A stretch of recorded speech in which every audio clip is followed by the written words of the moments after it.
தவக்காலம் 4வது வாரம், ஏப்ரல் மாதம் 2ஆம் தேதி புதன்கிழமை.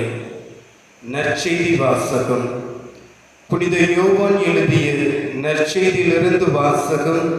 அதிகாரம் 5, இறை வார்த்தைகள் 17 முதல் 30 முடிய. இயேசு அவர்களிடம், என் தந்தை இன்றும் செயலாற்றுகிறார், நானும் செயலாற்றுகிறேன் என்றார். இவ்வாறு அவர் ஓய்வு நாள் சட்டத்தை மீறியதோடு இல்லாமல் கடவுளை தம் சொந்த தந்தை என்று கூறி தம்மையே கடவுளுக்கு இணையாக்கியதால் யூதர்கள் அவரை கொல்ல இன்னும் மிகுந்த முயற்சி செய்தார்கள். இயேசு அவர்களை பார்த்து கூறியது, மகன் தாமாக எதையும் செய்ய இயலாது, தந்தையிடம் தான் காணும் செயல்களையே செய்ய இயலும். தந்தை செய்பவற்றை மகனும் அவ்வாறே செய்கிறார் என நான் உறுதியாக உங்களுக்கு சொல்கிறேன். தந்தை மகன் மேல் அன்பு கொண்டு தான் செய்யும் அனைத்தையும் அவருக்கு காட்டுகிறார். இவற்றை விட பெரிய செயல்களையும் அவருக்கு காட்டுவார்.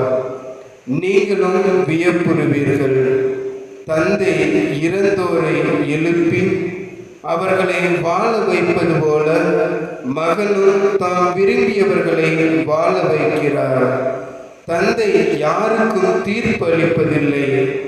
தமக்கு எல்லாரும் மதிப்பு கொடுப்பது போல மகனுக்கும் மதிப்பு கொடுக்க வேண்டும் என தீர்ப்பு அளிக்கும் அதிகாரம் முழுவதையும் அவர் மகனுக்கு அளித்துள்ளார். மகனை மதியாதவர் அவரை அனுப்பிய தந்தையும் மதிப்பது இல்லை. என் வார்த்தையை கேட்டு என்னை அனுப்பியவரை நம்புவோர் நிலை வாழ்வை கொண்டுள்ளனர். அவர்கள் தண்டனை தீர்ப்புக்கு உள்ளாக மாட்டார்கள். ஏற்கனவே சாவை கடந்து வாழ்வுக்கு வந்துவிட்டார்கள் என உறுதியாக உங்களுக்கு சொல்கிறேன். காலம் வருகிறது, வந்தே விட்டது. அப்போது இறைமகனின் குரலை இறந்தோர் கேட்பர், அதை கேட்போர் வாழ்வர் என உறுதியாக உங்களுக்கு சொல்கிறேன். தந்தை தாம் வாழ்வின் ஊச்சாய் இருப்பது போல மகனும் வாழ்வின் ஊச்சாய் இருக்குமாறு செய்துள்ளார். அவர் மானிட மகனாய் இருப்பதால் தீர்ப்பு வழங்கும் அதிகாரத்தையும் தந்தை அவருக்கு அளித்துள்ளார். இது பற்றி நீங்கள் வியப்புற வேண்டாம்.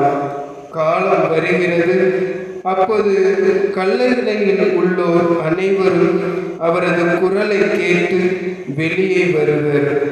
நல்லன செய்தோர் வாழ்வு பெற உயிர்த்தெழுவர், தீயன செய்தோர் தண்டனை தீர்ப்பு பெற உயிர்த்தெழுவர். நானாக எதுவும் செய்ய இயலாது, தந்தை சொற்படியே நான் தீர்ப்பிடுகிறேன். நான் அளிக்கும் தீர்ப்பு நீதியானது, ஏனெனில் என் விருப்பத்தை நாடாமல் என்னை அனுப்பியவரின் விருப்பத்தையே நாடுகிறேன். ஆண்டவரின் அருள்வாக்கு. கிறிஸ்துவே உமக்கு புகழ்.